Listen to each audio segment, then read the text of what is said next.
napasing-along na ba ang lahat sa Mr. Dream Boy?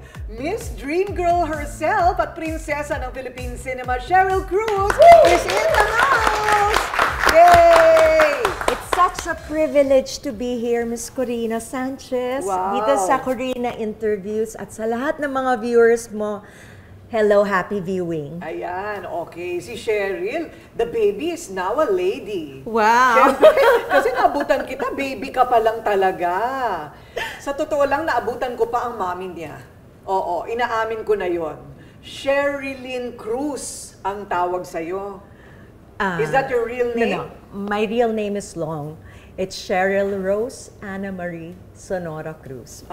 So yung aking screen name, ginawa nilang Sheryl Cruz. Ayun, okay. Hindi naman kaila na sa lahat ng mga child star, siya yung medyo namumukutangi kasi parehong sikat yung kanyang nanay at tatay. Di ba? So that's Ricky Belmonte and Rosemary, yon. Mga panahon, dekada 60 pa yan. Kaya lang bata pa lang ako, mahilig na talaga ako manood sa TV.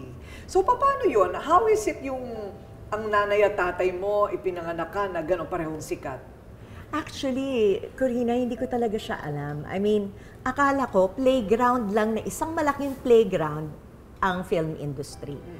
Kasi nga, di ba, nanay ko, tatay ko, parehong artista. Tapos noon, hindi lang nanay at tatay. Uncle ko, auntie ko, right. Uncle Ronnie, Auntie Susan. Ay, oo nga pala. Pati si FPJ at Susan Roses. So, ang akala ko, isang malaking playground ang industriya ng sining. Yan. So, sumasama-sama ka sa mga shoots nila, mga shooting? Sinasama-sama nila ako. Naging extra pa nga ako sa isang film ng tatay ko dati. Nakasama sila Miss Liza Lorena. 2 years old ako noon. But I forget the name of the movie. Tapos noon, I started as a child star at the age of 4.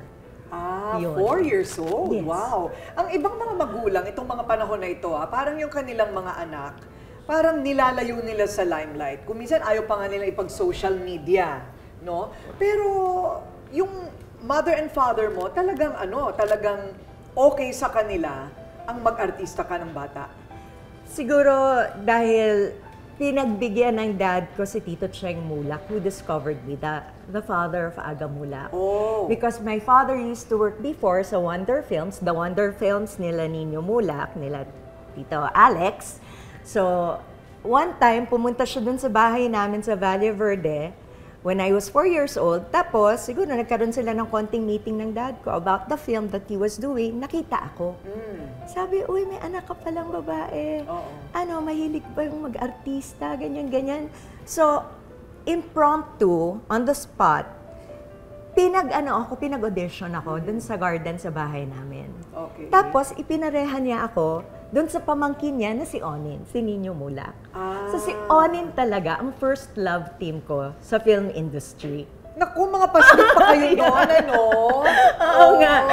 Doon sa Agimat ni Pepe at Pepeng Kulisap. Yun yung aking mga ginawang films. So, pareho kayong mga bata noon? Yes. Mga paslip, may ka-love team na? Ano ba yun? Oo nga, tapos nagpipiknik pa kami doon sa doon sa merong gilid ng Valle Verde na hindi pa ginagawang condominium unit. Hindi pa siya ginagawang living complex noong time na yon. Kaya puro greens, puro mga puno, tapos doon kami nagpipiknik. Wow. So enjoy ka naman. Enjoy naman. Pero aminin mo, meron ka na talagang hilig. Performer ka na talaga. talaga. Siguro talagang nasa dugo na.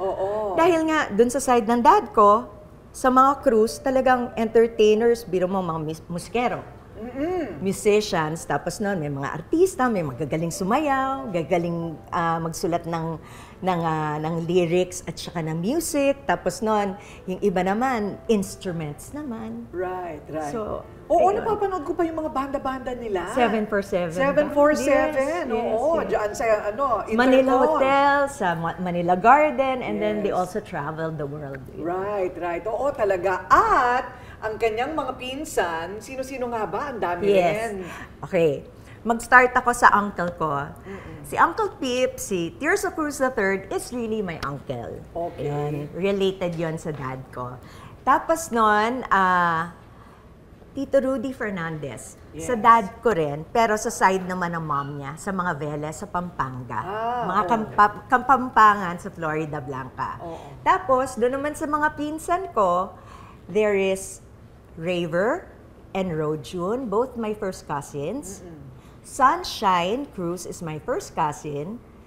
Donna and Geneva are my second cousins kasi yung dad at mom nila, pinsang buo ng papa ko. Wow! Ang dami ninyo. Hindi ba? Kayo Ako pa si lang. ate. Ako si ate. Kayo pa lang buong cast na ng teleserye. Diba? Mula Totoo lola, yan. lolo, hanggang Totoo yan. apo. Meron. Isama nyo pa yung mga anak-anak ninyo. Isang teleserye na makakatipid ka, girl. Try mo mag-produce. Hindi ba? So, showbiz family talaga. Pero isa ka sa mga nauna. So, I guess yung pressure nandoon sa mga mas bata, ano? I guess so. Oo, diba? Kasi lahat naman sila, mahal ko sila dahil mga kamag-anak ko at saka nakikita ko naman yung passion nila dito sa industriyang ito. Kaya lahat ng suporta naman, binigay ko naman. Okay. So hindi ka naman feeling neglected dahil dahil nagtatrabaho yung parents mo parati? Hindi, kasi ang swerte ko, Corina, dahil meron akong nanay Doray. May nanay. Ay, may nanay-nanayan kayo. May Kung nanay may Doray, ganyan. ako yung yaya ko. Oo. And andun din yung auntie ko. Kapag wala naman siyang trabaho, pwede ko naman siyang puntahan dun sa kanyang bahay. Oh, wow! At si Nanay Doray Almoros ay 79 years old na. Ang Yes. ilang yaya. Ni Cheryl. At nandiyan pa rin siya sa'yo? Andyan siya. Andyan siya. Nakilala pa siya ni Abon, yung common friend natin sa Cebu. Really? Sa Cebu? Yes. Wow, malakas pa. Malakas pa. So siya naman ngayon nakatoka sa anak mo. Yung anak ko is already 24 years old. So, Okay. she's very independent. Pero, But when she was tumutulong young?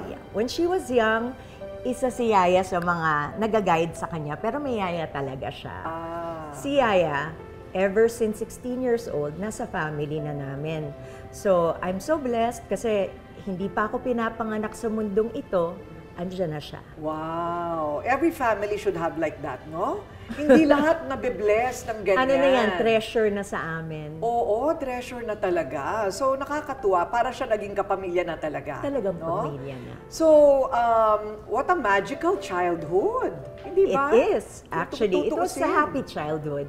Oo. Saka although there are times na medyo meron ding mga struggles or may mga times na nalulungkot ka din pag wala doon yung mga magulang mo, kahit paano napupuna naman ang pagmamahal ng mga kapatid ko, ng yaya ko, ng mga kaibigan ko. Oo. So, masasabi bang idol mo yung mommy mo noon? Sasabihin ko na isa siya sa mga favorite ko. Oo.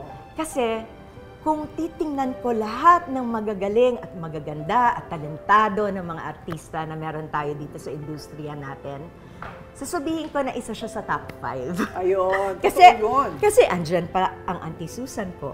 Andyan si Ninang Vilma Santos. Andyan si Miss Nora Honor. Marisol Soriano, Snooki Serna. Andyan sila Alice Dixon. So, at saka hindi lang sa showbiz ang Oo. favorites ko ha. Actually, you're one of my favorites. Pagdating Wow. sa mga journalists. Talaga? Yes. Wow, thank you ha. Hindi, Kasi totoo. naman, 12 years old pa lang ako.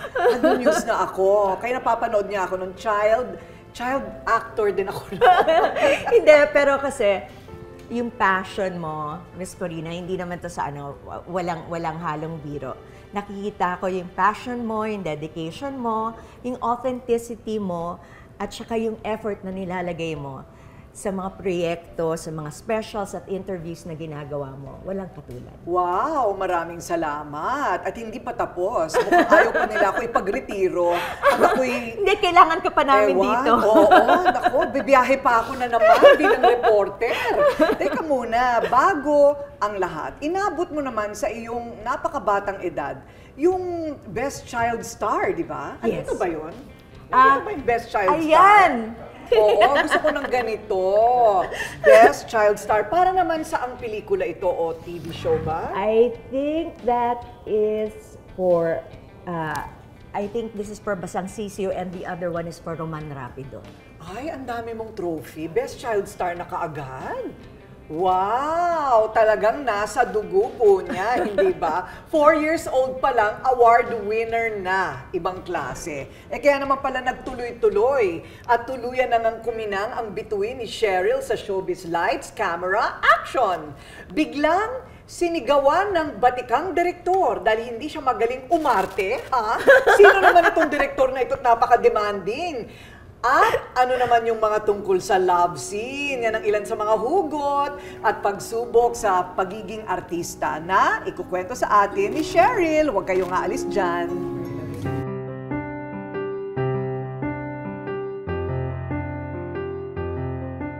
At nagtuloy-tuloy na nga ang kinang ng isang Sheryl Cruz sa larangan ng entertainment sa Pilipinas. 1980s, teenager ka naman nun.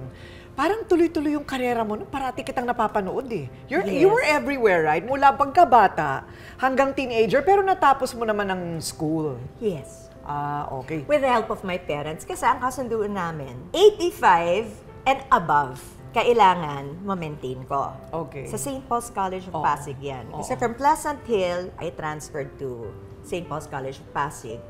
From kinder up to first year high school, and then I transferred to Obey Montessori sa Green Hills. Okay. So I stayed with my uncle and my auntie Susan during that time. Kasi dun sila malapit nakatira. Malapit, para hindi ako malilate sa school, di ba? Right, Yung ganon. right. Oo. Ngayon, yung demands kasi, nung time na papatapos na ako dun sa, sa high school, sa fourth year ko, medyo nagsabay-sabay. So, I had to give time to myself after I graduated high school. Kasi nga, papunta na dun sa burnout days ko. Yun. Kasi parang sabay-sabay lahat. Yes, biro mo, meron mga fiesta, personal appearances, tapos nun, hindi pa talaga magaganda yung mga daan natin noon. Puro bako-bako. Oo, nakakahilo. So sabi ko nga sa mga artista ngayon, napakaswerte ninyo. Wala kaming mga teacher pagdating sa acting, mga acting coach, ganyan. Oo. Ang acting namin was done live on air with Kuya Germs Right. for That's Entertainment. So, meron akong That's Entertainment. Merong Young Love, Sweet Love. Merong mga pelikula for Seiko Films, for Regal Films, for Viva. And then, yun nga, yung mga personal engagement. So medyo, di ba, it's so taxing for, I guess, a teenager. At ang kasama ko all throughout that time, yung yaya ko. Ayun. Pero parang ang support maganda system. sa kanya, halimbawa, may mga proyekto akong ginagawa like films. Andun na sa loob ng van ko yung mga textbooks ko from school. Tapos nun, pag napupuyat kami, diretso na kami sa school. Basta nagawa ko lang yung aking mga assignments and homework. Okay. Ganon. Pero cum laude ka naman. Doon sa Amerika. Sa Amerika. So, ibig sabihin, you were a good student. Sino naman, kaninong disiplina yon? Talagang nasa pagkatao mo na yung organisado ka, and then studious ka, ganun ba yon? Or overachiever ka? I really don't know, but I guess when I put my heart into something, yung focus ko at passion ko nandoon. Oo nga. Kasi pati sa pag-host, pinasok mo rin. Yes, Di ba? sa GMA Super Show. Actually, from That's Entertainment, nilipat ako ni Kuya Germ sa GMA Super Show until the time that I got married. Ayun. O, teka muna yung married. May Romnick Sarmenta muna. Yun ang naaalala ng lahat, si Romnick Sarmenta. Ang una niyang kalab din yung anak ni Kuya Germs. Yes, right? si Federico Frederick. Moreno. Oo. Pero mukhang, paano kayo nagkakilala ni Romnick? Actually, magkasama kami sa That's Entertainment. Tapos nun, alam ko silang dalawa ni Harleen kasi si Harleen is also my friend. Playmate ko sila Harleen, tapos nun, yung mga kuya niya, si Hero, si Herbert, halos lahat ng aming mga birthday parties, pumupunta sila kasi yung kanilang director na father, si Tito Boots, no? Siya yung naging director ng mom at saka ng dad ko sa kanilang mga programs sa Channel 2 that time. Ayan, okay. Yun. So, after nun, siguro, nakita ng Seiko Films na parang may chemistry kami. Nung nakikita nilang magkasama kami sa That's Entertainment, they gave me a contract to do films with them. Tapos noon, hindi ko naman alam na gagawin kaming magka-love team. Okay. And then, it started na from there. Nung naging successful na yung Puso sa Puso, naging Langit sa Lupa, at kung ano-ano pa yung mga sumunod na mga movies, na talaga namang tinangkilik ng mga tagahanga. Pero ano ba yun? Totoo ba yun? Naging mag-boyfriend talaga totoo kayo? Na, nanliligaw, totoo nagbibigay ng mga regalo, ganyan. Pero hindi naman talaga ganon kaseryoso. Ay, naku, busted. Ganun ba yun? Hindi naman busted. Kundi yung sa akin lang kasi, I wanted the chance to grow dun sa industry. Tapos noon, maging mas seryosong artista, maging seryosong actress na kahit papano makasama ko yung iba-ibang mga leading man from different productions. Yun naman yung aking wish nung time na yun. Ayun, okay. So parang focus sa karera. Yes. Parang ganon. Pero they were some of the hottest teen stars nung 90s naman. Ipinanganak yung triplets, si Manilyn Reynes at saka si Tina Paner. Yes. Kumusta na sila? Mga kaibigan ko pa rin sila. Kayong tatlo pa rin? Yes, magkukumari kami kasi inaanak ko yung anak ni Tina na si Shay, na ngayon ay nagdudoktor na at nasa UST nag-aaral. Ayun. At si Sean naman na anak naman ni Manilyn. So, ayan. Reunion naman. Mag-reunion tayo. Pwede, di ba? Oo naman, bakit hindi? Why not? Dapat mag-one night kayo. Di ba? One night na mapapanood ng mga fans ninyo. So, lagari po siya sa racket, sa totoo lang. Meron pang mga piyesta, mula Luzon hanggang Mindanao, right? Yes, Apari hanggang Hulog. Yung ba yung sinasabi nila? And actually, I'm very grateful dahil sa trabaho ko, nakakapunta ko ng iba't ibang bansa at nakikita ko ang ating mga OFW workers doon when we have shows and concerts. Tapos noon, in conjunction with the Filipino community. Right, right. Maintenance is life. Tignan nyo naman si Sheryl Cruz, ganun pa rin. Paano kaya si Manilyn at saka kasi matagal ko na silang hindi nakita. They both look good. Really? They both Wow. So, pwedeng-pwede naman pala. Oo. So, saan mo dinadala yung pera mo? Laki ng kinikita mo noon, ang dami mong show. Jewelry. Oo. So, marunong ka naman mag-invest. Meron naman. Jewelry, properties, ganyan. Pero mostly, mas gusto ko kasi talaga jewelries, bubbles. Ganon. O at least, hindi ba? Maganda yung value. Si Abon, alam din yan. Alam din ni Abon, isa pa yung isa pa yun. Meron kaming jewelry, correct. diba? Meron kaming common friend si Abon sa Cebu. Miss you! Ayan, ang ating kaibigan from Cebu. Happy place ko din yan. Okay, so mga medyo malalayong lugar ang pinupuntahan ninyo, mga liblib. Di ka ba natatakot ng mga panahon na yon? Kulang pa ang mga ilaw sa kalye at uso ang kidnapping? Siyempre, nakakatakot, di ba? Oo. Pero nalalampas na naman, nasa-survive naman at marami kaming taong napapasaya. Oo, di ba? Kasi hindi mo mai-imagine, alas 4 ng madaling araw, alas 5, dilat pa yung mga mata nila. Yes. Kung pumupunta ka ng fiesta, and then minsan hindi lang isang fiesta yung pupuntahan mo. You go from one fiesta to another fiesta from different provinces. Oo nga, kasi sunod-sunod. Pero that was the talaga, yung lagari na masaya na ginagawa namin dati. O pag bata ka, kaya mo lahat yon. Exciting pa nga, Kahit diba? isang linggo ka pa nga hindi matulog, Diba? di ba? Parang minsan dilat na dilat ka pa, diba? Adventure yan. Pero ngayon hindi na kaya ng katawan. Sinong manager mo noon? Ang galing naman nung humanap ng racket. Si Kuya Nestor Cortero. Until now is my friend. Wow, Oo. Nestor Cortero. Tapos noon, inaanak ko rin yung kanyang anak. Wow, Si galing Isabela. naman ni Nestor, So, eto na nga, bakit naman naghiwa-hiwalay ang triplets? Hindi naman naghiwa-hiwalay, kundi nagkaroon lang ng solo-solo careers. Okay. So, kanya-kanya naman kayo. Oo. At nag-solo Kasi na yung nga isa rin. nag-Ivory, yung isa parang nag-Vicor, tapos yung isa naman nag-Wia. Ganon. Okay. So, kaya nag-iba-iba. Yes.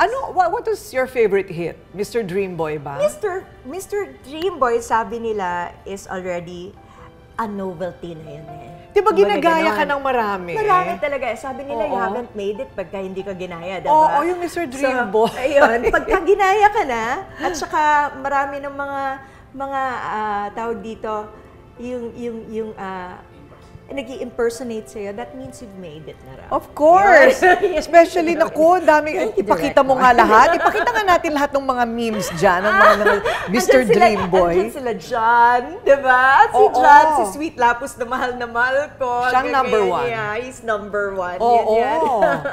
Mr. Dream Boy, because yun ang parang unang big hit. Yes. Tama? And si Snafu Rigor, actually, yung gumawa nun, ng hit na yun. Kasi ano bang alam ko sa pagkukumpose at saka paggagawa ng music at 16, tapos sabay-sabay pa yung ginagawa ko. Wala pa, siguro yung musical juices na yun, wala pa dun sa phase na yun ng buhay ko. Correct. At 16, wow, you were just playing around. Yeah, I guess so. Oo, pero syempre, you have to grow up, right? So yung kissing scene mo, Nax, kissing ito na yung scene kaninang tayo. narinig ko. Oo, anong kissing scene? Ano yun? Because I did this film with Viva na ikaw naman ang iiyak. And the ones who starred with me were Don Zulueta and Charlene Gonzalez. So that was my first mature role. Tapos, ang kapareha ko doon, si Gary Estrada. Did I disturb you? Hindi naman. And that time, syempre, hindi pa ako sanay sa mga love scenes, sa mga kissing scenes, ganyan. At tamang-tama, ang director ko, isa sa pinaka-paboritong director ko naman. Yung sinabing, sinigawan ako. Not because of my abilities, kundi yung naaasiwa pa ako to do the scene. Kasi nga, syempre, para bang first time mo na makikipag-kissing scene sa harapan ng maraming tao, di ba nakakaasiwa yung gano'n, di ba? Tapos ang daming staff na nanonood sa production, tapos nun, nasa loob pa kami ng ng Sulpicio Lines ata, I think that time, because papunta kami ng Cebu.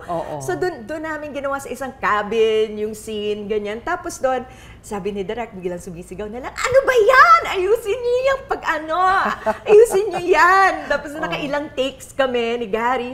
Siyempre ako, nahiya ako kasi si Gary mas meron ng kumbaga experience pagdating doon sa mga kissing scenes. Siyempre, diba? lalaki pa. Ako, first time ko yun, so medyo asiwang-asiwa. Tapos doon, kaya ako nasigawan ni Direk Joel. Okay. Pero love na love ko sa Direk Joel. Oo naman. At saka dahil sa kanya, humusay din ako dito sa craft na to. Kasi naman may pinanggalingan din. Ang galing din naman ng mom mo, ha? Ang galing naman parehas. Papa ko, mama ko, and I owe naman the talents that they gave me and everything naman dun sa taas. Correct, Pero correct. everything na meron ako ngayon, I cannot deny the fact na nakuha ko from both sides of my family. Correct. So, dinamdam mo yung paghihiwalay nila? As a 12-year-old, of course, masakit yun. Diba? That was siguro my first real heartbreak. Ganyan. Kasi from the US, punta kami ng Disneyland, ng kapatid ko, kaming dalawa, binisita namin yung panganay naming kapatid who was studying there, si Kuya Wawi, but his name is Lawrence. Tapos noon, kaming dalawa ni Patrick, first time namin pumunta ng Amerika. Syempre, di ba, excited kayo bilang bata, pupunta kayo ng Disneyland, di ba, kasama niyo mga family ninyo. And then I didn't know na there was already an ongoing situation na which started doon sa Pilipinas, di ba? So, hindi namin yun alam. And then, mamaya-maya, biglang nalaman ko na lang na I was supposed to go home and bring my brother home to the Philippines. Wow. Ako at saka yung kapatid ko because my mom was going to stay there behind. Hindi mo alam na maiiwan yung mom mo. Hindi ko alam na maiiwan siya. So, di ba, parang at a time, bilang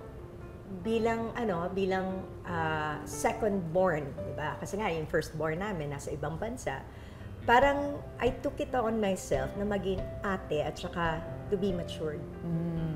Yung gano'n, no time to play, have to focus on things that I have to do. I have to be there for my brother, for my little brother who was only 8 years old. Kasi 12 years old ako, 4 na taon yung aking sa kanya, agwat sa kanya. And then, since mag-isa na lang yung dad ko, I had to be a helper to my dad.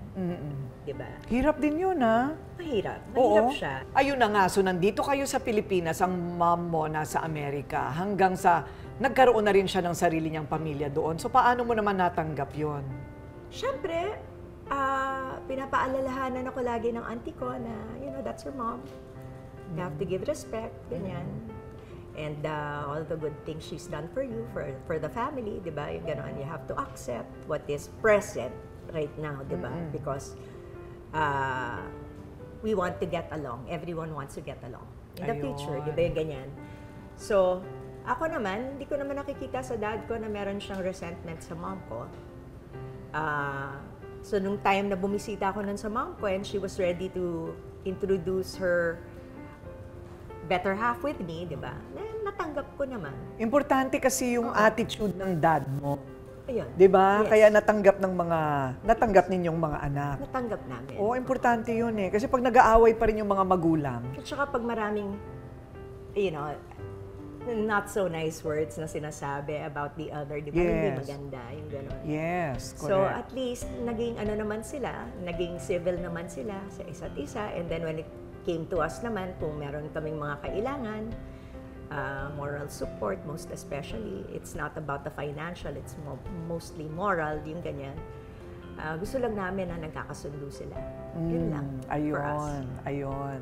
So, naging very close ka sa dad mo. Of course. At saka, di ba nga, ang sabi nga nila, I'll always be my daddy's little girl. Pag babae, di ba? Daddy's girl. Pag sa mommy naman, mama's boy. Di ba? Right. So, doon ko lang yun naintindihan. Correct. Doon ko lang yun naintindihan. But, I really have to, there was a time na, di ba, I was telling you na I got burnt out.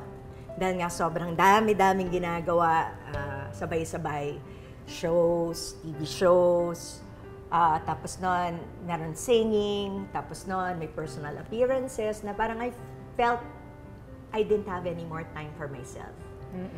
Yung time na na-appreciate ko noon, while I was working, was when I was traveling abroad. Kasi nga, I learned to become independent. I looked for that mostly. Nung time na medyo nandun ako sa situation na nababurn out na ako. So I enjoyed leaving the Philippines and going outside of the country. At ayun na nga, iniwan na niya ang Pilipinas pansamantala para sa sarili mo. Yes. Alam mo, yung iba, hinahabol talaga yung fame and glory. In your case, talagang tinakbuhan mo. Kasi pagod na pagod ka na by that time. I needed time for myself at saka siguro it was also a way of protecting my own sanity. Parang mental health mo, Yes. no? Oo, kasi punong-puno na. At naku, hindi lang health para sa brain, pero health para sa kanyang heart. Ang kanyang natagpuan sa Amerika, ang buhay ni Sheryl Cruz sa US, yan naman ang susunod niyang ikukwento.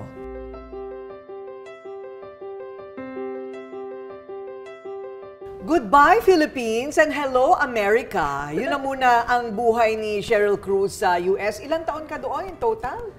I was there, give or take, 15 years. 15 years? Wow, tagal. California? California. California. So, doon mo na pinagpatuloy ang pag-aaral mo? Yes, sa City College of San Francisco. Los Medanos College first, dun sa merong Antioch, malapit sa mom ko, and then I transferred to City College of San Francisco. Okay. Mabuti naisip pang magkolehiyo. Ang ibang bata, lalo yung mga sikat na nag-artista, hindi na mag-college. Ano? Sino nag-push sa'yo para magkolehiyo? Sarili ko. Sarili mo lang talaga. Hinanap ko talaga. Hinanap ko talaga because I really wanted something that I can call my own achievement. Okay. Personal achievement. Okay. Yun yun. Anong kurso ang tinake up Liberal mo? arts major, tapos nun, minor in English. I see. Talagang for discipline, no? Just for the discipline of it. Okay, pero habang ikaw ay nagsusumma cum laude doon, Habang ako ay nagkukum laude. cum laude, yung anak pala niya yung summa, tama? Yes. Okay. O habang siya nagkukum laude doon, may nakilala siya dahil rumarakit pa rin siya. Hindi talaga maiwasan, ano, kung artista ka na sa Fiesta lalo California. Filipiniana, di ba yung ganyan-ganyan? Oo. Diba? O ano naman itong ganap mo na may nakilala kang bodyguard na matipuno? Kasi laging merong Fiesta Filipino doon sa Pier 45, ganyan. Tapos doon, yung paboritong place na kung saan sila nag-organize ng mga shows, kung saan maraming artistang pumupunta na sikat, ganyan. So one time, I was invited. Tapos doon, kasama ko pa yung dalawang kaibigan ko from the VIP dancers, si Boyet at saka si Albert. Na ngayon, si Albert ay isa ng UP professor. Okay. Okay. Tapos si Boyet naman nasa Batangas ngayon, nagpapatuloy ng business ng parents niya. So, silang dalawa yung backup dancers ko. Pagkatapos, meron kaming mga bodyguards, ganyan, security na Filipinos because they give their time para pagka merong mga ganyang events, they give their time para makatulong sa Filipino communities. Isa doon yung tatay ni Ashley, si Norman. Tapos doon, sabi, narinig nila, alam mo naman ng mga dancers ganyan, diba? Lalo na pag may nakita silang gwapo, diba? Pinapain nila ako. Oo, para makilala nila. Okay. Ang problema sa akin nagkagusto. Okay. Sa akin nagkagusto. Tapos tinanong nila, is she pretty? No, she's beautiful. Doon na nag-start lahat. Ayun. Alam mo naman tayo, di ba? Okay. Ganyan.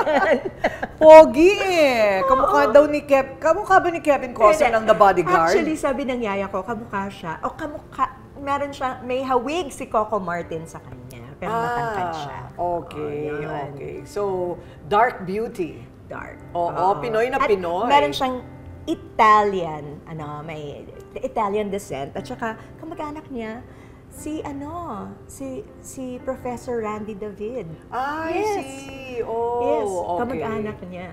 Akala ko si Bocelli. Okay. So, halos love at first sight. So, nagligawan, pagkatapos, nagpakasal. Yes. Doon kayo, Tatlong beses nagpakasal, Wow, actually. in love kayo Hindi kayo masyadong in love Hindi nga. Oo. Una, actually, masaya because yung pagpakasal namin sa Amerika, ang witness yung mom ko, tapos noon yung stepdad ko, tapos naka-jeans lang kami. I was wearing white jeans, he was wearing jeans, ganyan. Right. That was in South Lake Tahoe. Oo. And then after noon, nung nabalita ko na dun sa brother ko, umiyak siya. Tapos noon, sinabi niya sa auntie ko, nagiyakan sila. Bakit? Parang siguro dahil kakasal na yung sister niya, Ah, di ba? okay. Dahil ako lang yung kapatid nilang babae. So, yung kuya ko, he felt sad and happy at the same time because he knows na I was really working so much. Na I really barely had time for myself, barely had time to meet, people that I would connect with, and I was fortunate that time na nakilala ko yung taong ito. Ayun. Diba yung ganun? And until now naman, very fortunate pa rin naman. At ito namang si Ashley, right? Yes. Ashley. So, lumaki siya sa Amerika. Lumaki siya hanggang 5 years old siya doon. Ako yung hands-on na nag-alaga sa kanya. Kasi may auntie at that time, na pumunta ako ng Amerika, she wanted me to bring a yaya.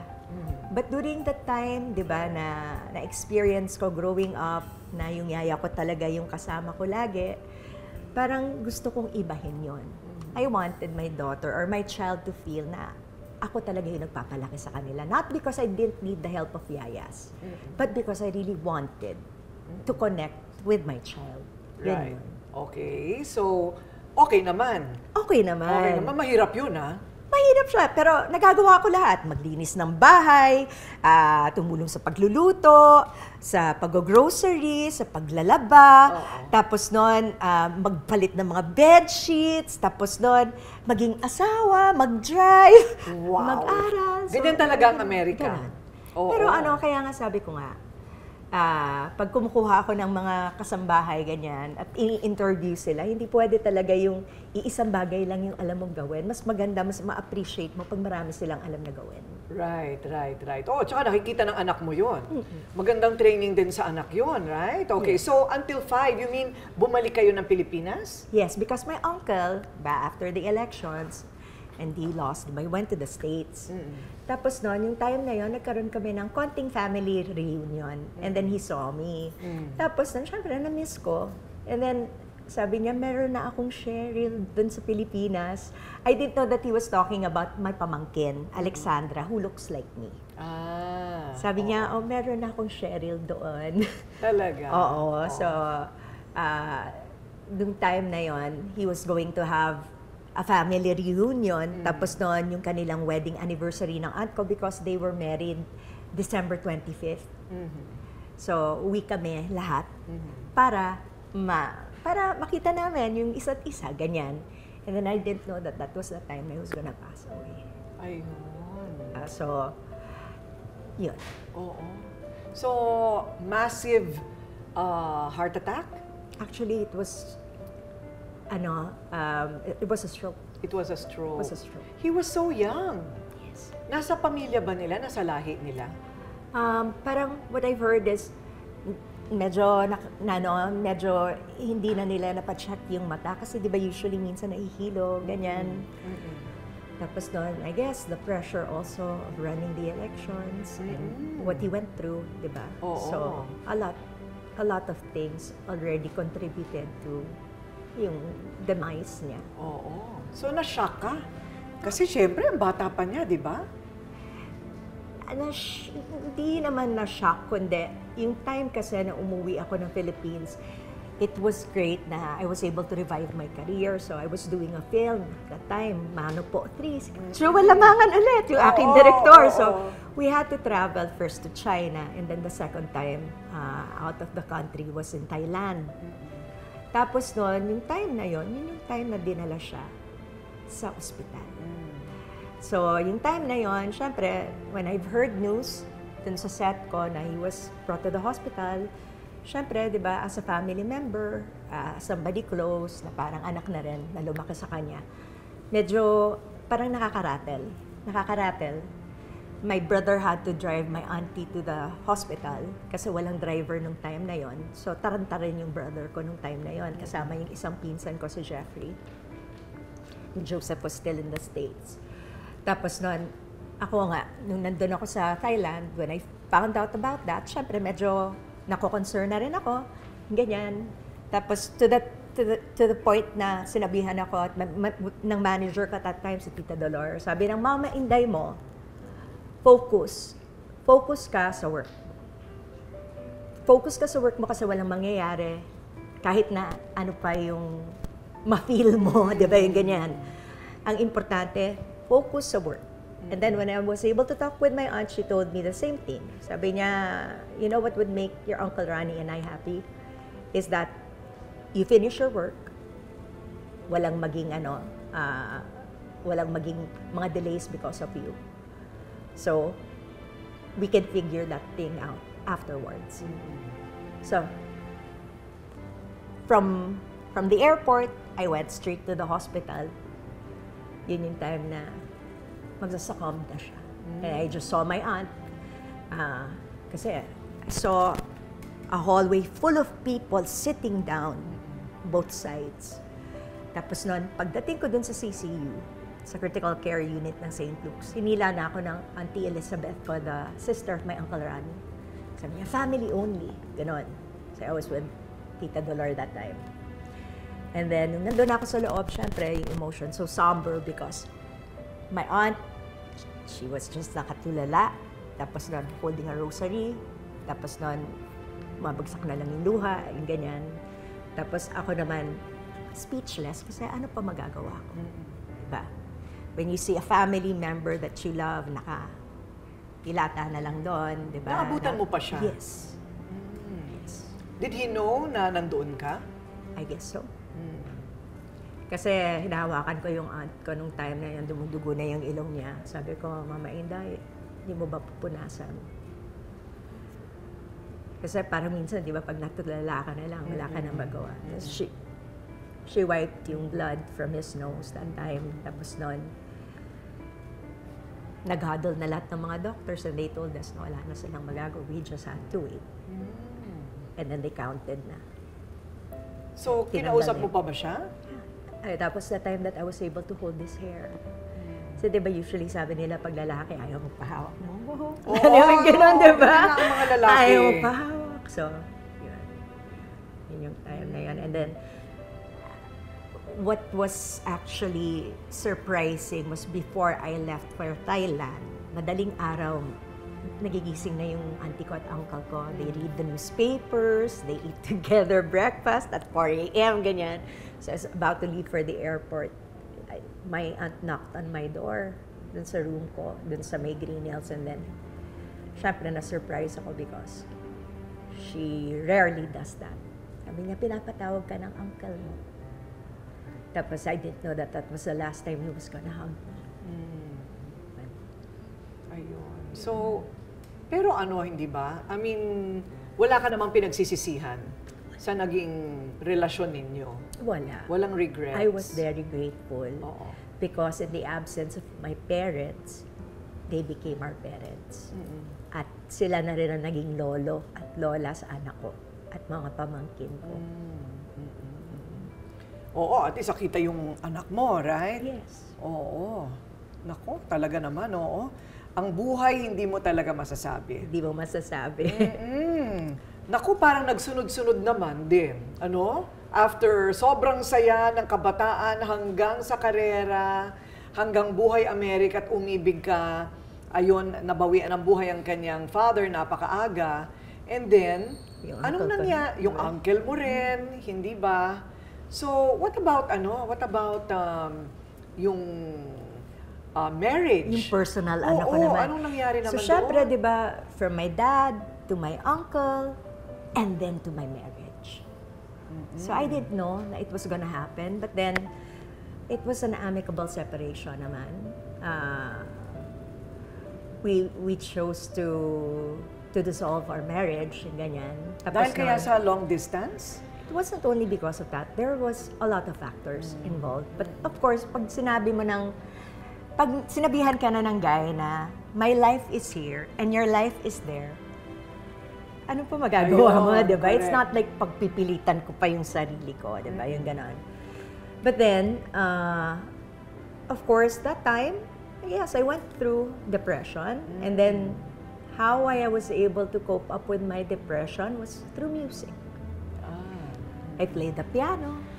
I learned again because from the guitar, I was able to play the piano. Ang nagturo naman sa akin ng bass guitar was my Uncle Jerry. Yung kapatid ng tatay ko, who was living in Los Angeles. So pag pumupunta siya ng Pilipinas, siya yung nagtuturo sa akin ng bass guitar. And from there, I was able to apply kung ano yung alam kong knowledge from the guitar to the piano. Ah, talaga? Musical talaga kayo, ano? Tapos nun, Oo. doon, nag-start na ako mag-write ng lyrics to a song until nagkaroon ng Mananatili. So that's one of the favorite songs that I actually wrote.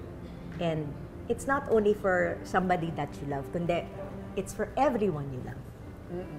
Yun. So meaning, ano ang mananatili? Yung pagmamahal mo sa kanila. Yun. Kahit goodbye, Kahit nag-goodbye na kayo, Oo. magiging parte pa rin sila ng buhay mo. ay, nako, naiiyak naman ako dyan. At naging award-winning ang kanta. Yes, ano sa nga ba yung Star award niya? Awards. Yeah. Star Awards for Music as Best Pop Female Vocalist of the Year. Galing naman. Talagang, well, you know, with pain comes purpose. I guess so. Diba? Sabi rin yan sa akin ni Miss Pops Fernandez when I was writing already. Oo. Talagang may binubunga naman yan kung alam mo lang i-channel ng tama. I guess so. And nasa naman ang daughter mo in all of this? Right now, nasa mga uncles niya siya. Oo. Because one of my cousins, para kasi yung mga kapatid ko na to yung si Joseph and Jeffrey, one of them is getting married soon. So, andun siya ngayon, helping in the preparations. Oo, syempre yan naman ang source of joy ni Sheryl Cruz. Talagang yan ang pinakamaganda mong award. I think your daughter, no? My daughter talaga. Talaga. Pride and oo. joy. Pride and joy. Tsaka dinaig ka, Day. At gusto ko yun. Oo. Because di ba pag meron tayong anak, we want them to be better than us. We want them to surpass us. Correct. Dahil siya cum laude, yung anak niya, summa cum laude. Excuse me. Oo. Okay, balik saya tayo, ha? Sa ating pagbabalik, yung mga hindi ninyo nalalaman tungkol kay Sheryl Cruz. Look what I have! O, di ba ang ganda-ganda ng bag ko? Recycled paper. Dahil si Sheryl Cruz ay isa ring negosyante. Baka hindi niyo nalalaman. Ano naman ito, She? Ang ganda. Yan ang bag na dinesign ng kaibigan kong designer sa Amerika na si Andre Soriano. Okay. I'm actually very proud of him kasi he's one of the best designers right now na Filipino. Oo. Filipino descent siya. Right. Oo. Okay, so ano naman ang ginagawa Ngayon, mo project? So ako, tumutulong kasi ako sa mga marginalized women natin dito sa Pilipinas Oo. na gumagawa ng mga weave ng mga banig na papel. Ganyan. Ayun. Made out of newspapers, magazines, mga directory, Ay, alam mo, bagay ito ibigay sa mga reporter. Kasi dyaryo ang ginamit. Oh, Yes. Paano siya hindi napupunit at papel siya? Actually, meron talaga silang special na sewing machine na ginagamit para mag-bond ang fabric at saka ang paper product. Wow. Tapos na nilalagyan namin ng laminate. Ayun, ang Yun. galing naman, di ba? Parang ang tibay-tibay niya at branded. Okay, teka muna, pero ito ba'y nabebenta dito sa Pilipinas? The new first samples that I made for 2025. Oo. Tapos noon, unfortunately, kailangan yung hintayin because it's going to be sold abroad. Abroad. Okay. So, yan naman ang kanyang kontribusyon sa Women's Month. Okay, di ba? So, Thank ito ay you. para sa mga kababaihan na nasa bahay, nag-aalaga ng anak, para meron din silang kabuhayan. Yes. At Oo. meron silang dagdag na pang-alawan sa kanilang sarili. Correct, Yun. correct. Oo, naniniwala talaga ako Women's Month, ang babae talaga, kailangan tulungan ng sarili niya. Yes. Dahil napakaraming paraan para kumita kahit ikaw ay nasa bahay lang. Tama. Diba? Kahit nga sa TikTok at sa phone, di ba? Ang Oo, kahit sa dami-dami TikTok, nga, pwede di ba? pagkakitaan. Why not? Dahil kay Cheryl, maraming mga babae ang nagkakaroon ng dagdag na income. Yan. Di ba? Kaya ka nasa Virginia. Virginia, yes. And your daughter Ashley is in California. San Francisco naman siya. Okay, kumusta naman si Ashley ngayon? Ang summa cum laude natin. Andun sa uncles niya ngayon Oo. kasi malapit nang ikasal yung isa kong pinsan. So, tumutulong siya sa mga preparations nila. Okay, is she already a practicing psychologist? She already did an OJT for one big firm here in the Philippines. Oh. But then, syempre, I cannot deny the fact na meron siyang mga sarili niyang passion sa industry na gusto niyang, I think, Oo. explore. Right. So, hindi ko siya pinapaunahan. Okay, so, yes, malaki na siya. Ano naman ang interest niya ngayon? She really writes well. Ah. She writes well. Okay. Komedyante rin siya. Oo. At magaling din siya pagdating sa pagsasalita, pagko-communicate. So, I guess meron din siyang feature dito sa journalism. Oo, ganyan. hala, performer rin ang kanyang anak. Hindi ba? Pwede, why not? At lalo na yung analysis dahil psychology ang kanyang pinag-aralan, mapapakinabangan yan bilang isang reporter or journalist, komentarista. Yes. Why not? O hindi ba? O pag ready na siya, mag-apply siya sa amin, baka Yes, sakali. ethnic studies pang minor niya. Oh, wow, hindi ba? O malay mo, hindi natin masasabi. Okay, Oo so, nga. anong klaseng mother ka naman?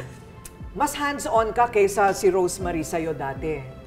Okay naman si mama. Kasi parang, di ba, as I've mentioned to you, parang kapatid nga yung tingin ko sa kanya. Even my dad. Di ba Right. yung ganun? Hands-on ako kay Ashley, but now that she's already matured and at that age na where she can be independent and responsible for herself, I let her spread her wings. Diba yung ganon? But I'm just there, like I told her, andito lang ako if you ever need me or if you ever need advice, pero hindi ako kasi yung tipo na mom na pangungunahan ko siya. Kaya nga, when I had a meeting recently with my manager, si Rams David, for my recent upcoming projects na, we were talking about it. Nung kinausap siya, sabi ko, separate ko muna yung sarili ko kasi I don't want to be like other mothers na nakatutok Ikaw yung doon. manager, oo. Oo, ayoko yung gano'n. So, she kung can meron- decide for herself. Yes. Ah, wow. Naku, mukhang dun din patungo. Hala, ayan. So, ang hindi pa rin ninyo alam tungkol kay Cheryl ay mahilig din siya sa animals. Yay! Nadadagdagan ng tribo namin. Ilan ang pets mo? Sa bahay, 4. 4. May pagong ako, ang pangalan niya si Manila. Pagong. Yeah, Manila yung name niya. Okay. Tapos, may 2 kaming aso. Yung aso ng yaya ko, si Spot, na Chihuahua, at yung aso ko na Pomeranian, si Erlo, na pinangalanan ng anak ko. At meron kaming pusa na tuxedo cat na ang pangalan ay Mr. Pickles. How cute naman. Walang kuneho? Pwede kita Wala. regaluhan. Sige. Kulang na sige. lang kuneho. Hindi ba? O, talo kita. I have a pet dragon. Wow!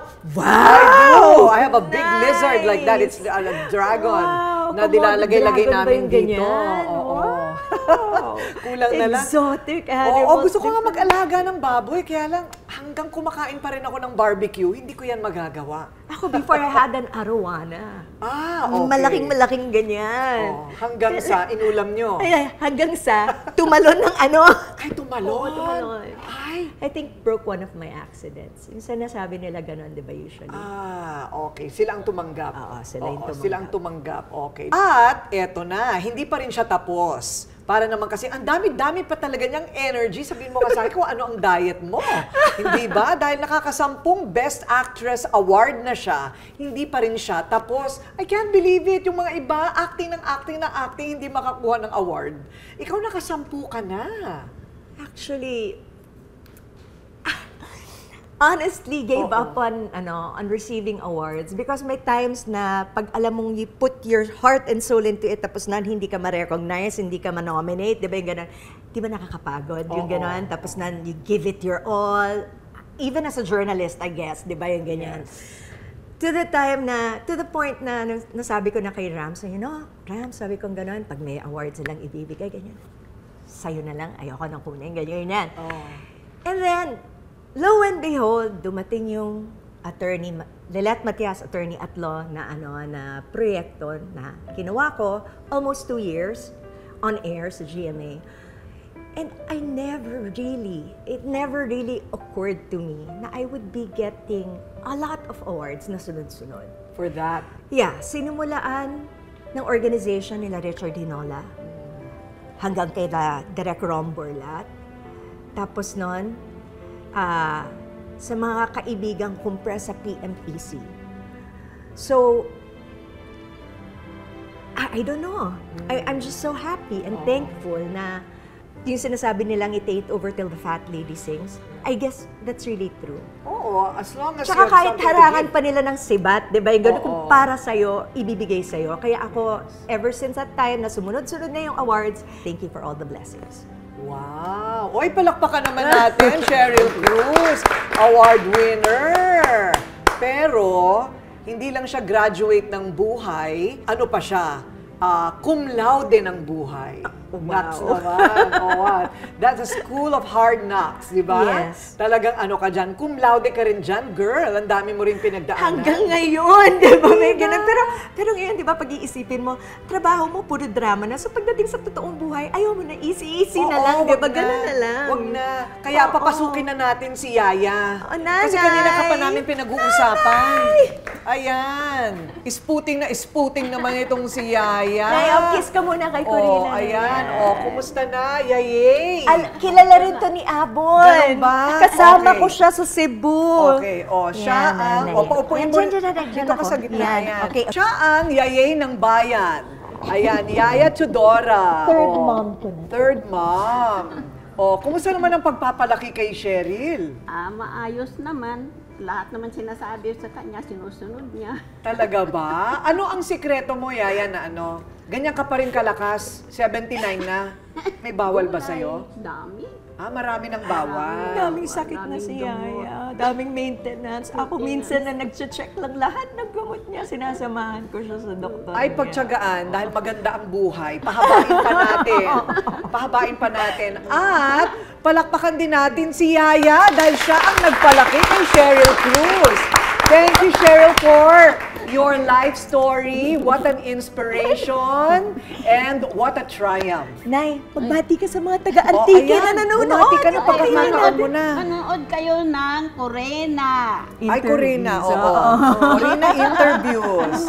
Corina interviews. Ayan. Hindi ba? Kababayan. Mga taga-Antique. Taga-Antique kasi si Nanay Kinaray.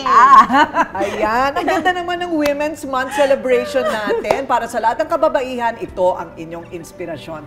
Thank you, Cheryl. Thank you so much. Yaya. More power to you, Corina, and to Corina interviews. Cheers More naman power tayo for all women in the Philippines. Happy Women's Month! Napakagaling na artista mula noon hanggang ngayon. Super bait sa kanyang pamilya, lalo na sa aming mga fans, napakabait niyan. Kaya very supportive kami sa kanya. Hindi namin siya iiwan. And siya ang taong walang arte sa katawan at napakasimpleng tao. Very accommodating ang family nila. Napakasimple, down to earth, and very appreciative sa mga fans. High school pa lang ako and now I'm 45 years old. Siya pa din talaga nilulook up ko higit sa lahat. More blessings to come. And actually, I would like to say congratulations, Michelle, kasi you've you've received so many awards this year, especially because of Lilette Machas. I think naka 12 awards ka na yata, Best Actress, Hall of Fame.